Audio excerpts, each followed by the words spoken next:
नमस्कार दोस्तों, DD red के एक और रिएक्शन वीडियो में आप सभी का स्वागत है। मैं हूं आलोक। दोस्तों, सच में यार पाकिस्तानियों की बेइज्जती देख देख कर ना अब मुझे अफसोस होने लगा है कि यार ये कैसे लोग हैं जिन्हें अपनी बेइज्जती की जरा भी परवाह नहीं है।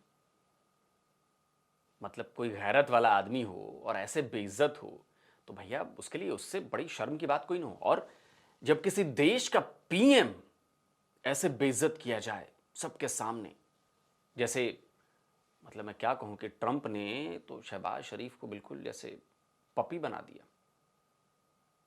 हम मजाक में ये बात कहते थे कि अमेरिका कहता है पाकिस्तान को कि उठ तो पाकिस्तान उठ जाता है, और कहता है बैठ तो पाकिस्तान बैठ जाता है। और वो रियलिटी में अब साबित हो गया दोस्तों।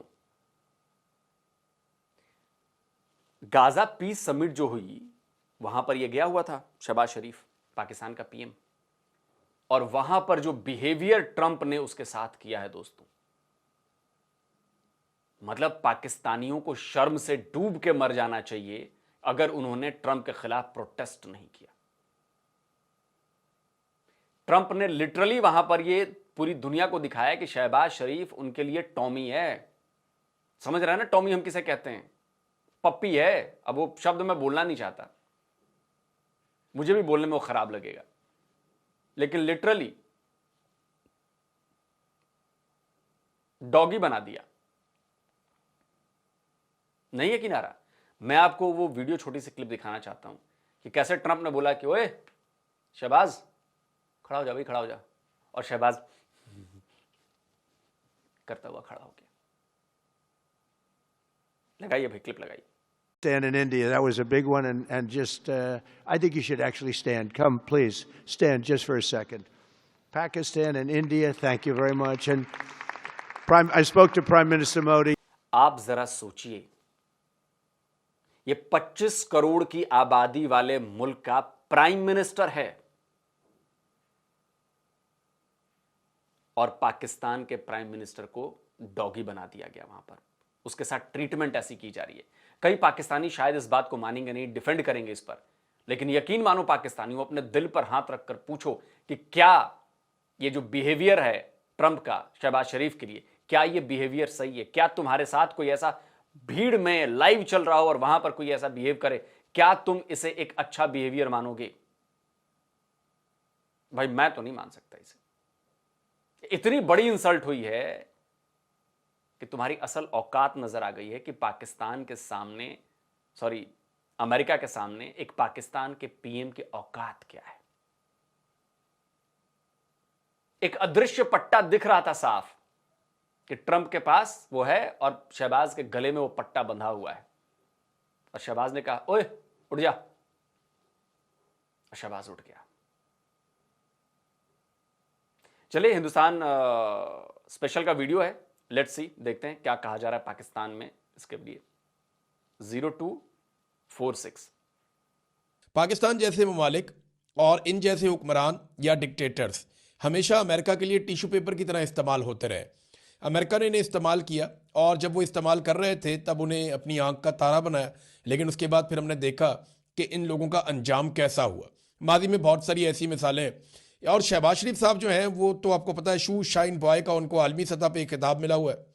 अब जिस तरह डोनाल्ड ट्रंप ने कंधे से पकड़ के आपके वजीर आजम को अपनी तरफ थोड़ा सा खींचा, ऐसे अपने करीब लगाया अपने साथ, वो बहुत अजीब था। यानी ऐसे जैसे किसी छोटे को नहीं बुलाता कोई, आप चले जाए ना मोटरसाइकिलों वाली या किसी गैराज में ऐसी दुकान पे, तो जैसे वो मालिक अपने छोटे को नहीं बुलाता, ऐसे वो शहबाज शरीफ को ट्रीट कर रहा था।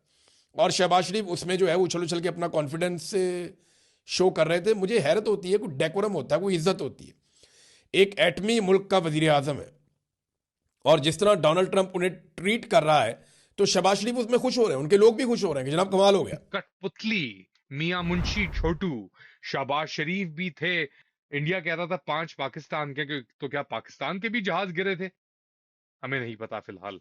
मगर ट्रंप ने एक और लेयर डाल दी है इस absurd, वो कहते हैं ना थिएटर ऑफ द absurd, अजीब तमाशा, अजीब तमाशागिरी के अंदर। और तमाशों के अंदर तो पाकिस्तानी जो मियां मुंशी हैं कठपुतली निजाम के, फॉर्म 47 के, और इनके जो आका हैं फील्ड मार्शल। वैसे फील्ड मार्शल हर क्रिप्टो साइनिंग के अंदर बिलाल बिन साकिब और स्टीव विटकॉफ के बेटे के साथ खड़े होते हैं, हर $10 मिलियन के या $3 मिलियन के प्रोजेक्ट के साथ वो पीछे खड़े होते हैं। इंटरेस्टिंगली इस ओकेजन के ऊपर वो नहीं आए। क्यों नहीं आए, इसके ऊपर मेरे पास थोड़ी इतलात हैं, वो भी मैं आपके साथ शेयर करूंगा। तो ये थे कठपुतली पाकिस्तानी वजीर आजम, कठपुतली वजीर आजम शहबाज शरीफ। फॉर्म 47 के मैंडेट चोरी करके बैठे हुए हैं, ये चोरी करवा के बैठे हुए हैं ये। और जिसने चोरी की, फील्ड मार्शल आसिम मुनीर, वो इस पूरे गड़बड़ से झमेले से गायब थे। और वो गायब क्यों थे? वो गायब इसलिए थे क्योंकि इस सेकंड फेज के अंदर, दूसरे मरहले के अंदर, मोरक्को ने, इंडोनेशिया ने 8,000 के लगभग अपने अस्करी जो सोल्जर्स हैं, फौजी जो हैं, उन्हें भेजने का कहा है। साथ साथ मोरक्को ने भी कहा है, साथ साथ बल्गेरिया ने भी कहा है, शायद हंगरी से भी बातें हो रही हैं, कोसोवो ने भी कहा है। कुल मिला के तकरीबन इनको चाहिए 20,000 लोग पुलिसिंग के लिए और हमास से हथियार गिरवाने के लिए। जंगबंदी जो अभी चल रही है, वो आप जानते हैं कैसी जंगबंदी है। अच्छा, इजराइल की तरफ से उनके जो वजीर खारजा हैं गिडियोन सार, वो आए हुए थे। नेतन्याहू साहब नहीं आए थे, मगर अब पूरा निजाम ही इजराइल एक तरीके से चला रहा है, क्योंकि एक तरफ ये चीज हो रही है, बोर्ड ऑफ पीस, अमन का जो बोर्ड है, दूसरी जानिब बात हो रही है ईरान के ऊपर हमले की। और उसके ऊपर अमेरिका ने अपनी, मेरे ख्याल से पिछले 20 या 25 साल की तारीख के अंदर, या 30 साल की तारीख के अंदर, इतना बड़ा अरमाडा, यानी भेड़ा जिसे कहते हैं, अस्करी भेड़ा, बहरी अस्करी भेड़ा जमा नहीं किया मशरक़ वस्ता में, जितना उसने अभी किया हुआ है। और ईरान को भी धमकी दी डोनाल्ड ट्रंप ने। अच्छा, इंटरेस्टिंगली कतर के ऊपर एक इंटरेस्टिंग कमेंट मारा उन्होंने, डोनाल्ड ट्रंप ने। उसको भी सुनाता हूं पहले आपको, फिर मैं बताता हूं कि ये जो अब अफवाज भेजने की बात हो रही है, उसमें पाकिस्तान की क्या पोजीशन है।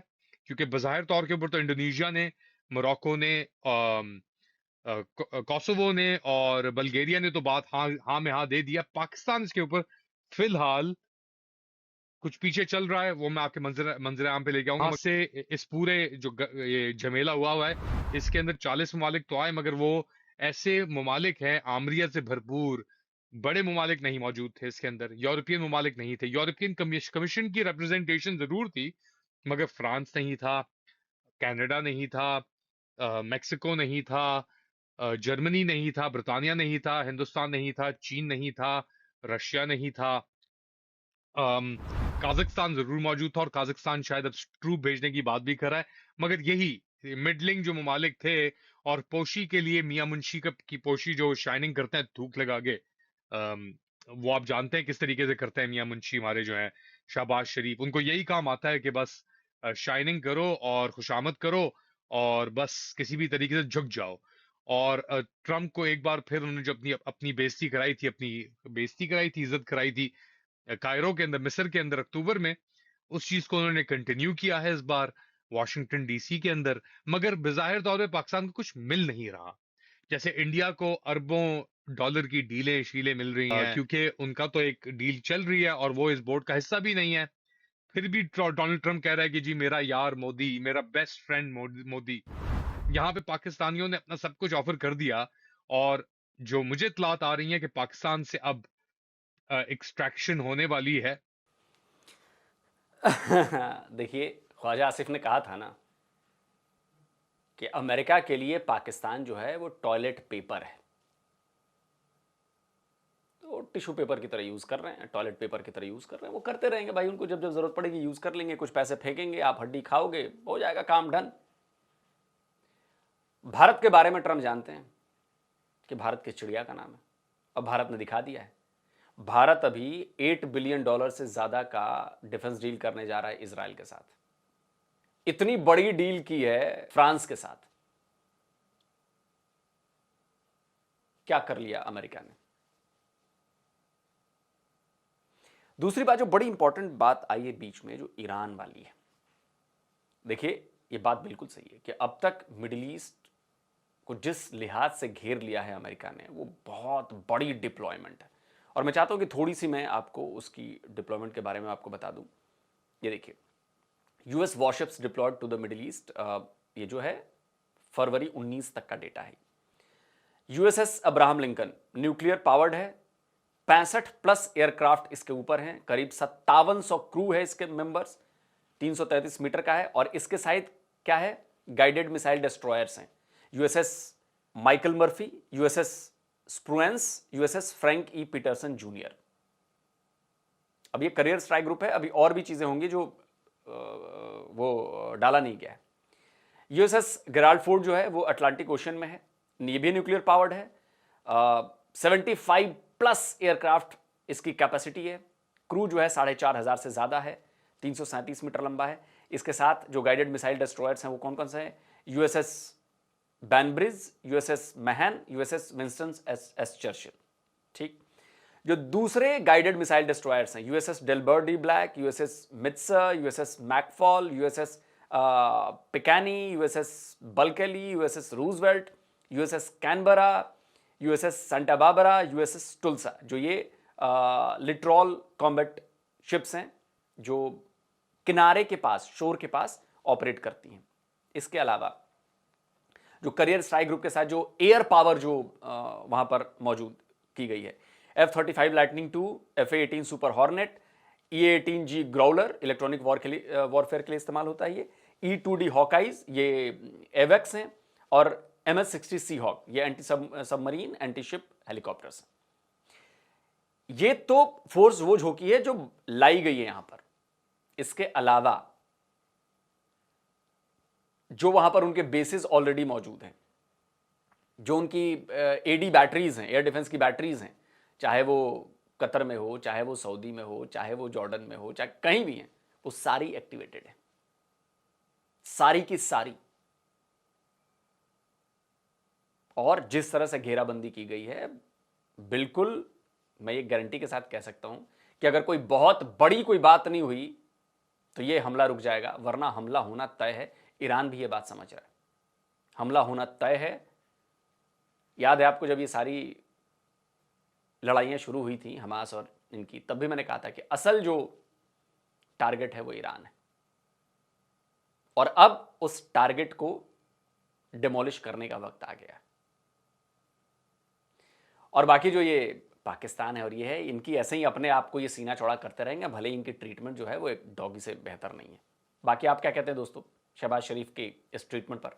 कमेंट करिए, अपनी राय दीजिए। जल्दी मिलता हूं एक और नए वीडियो के साथ। नमस्कार, जय हिंद।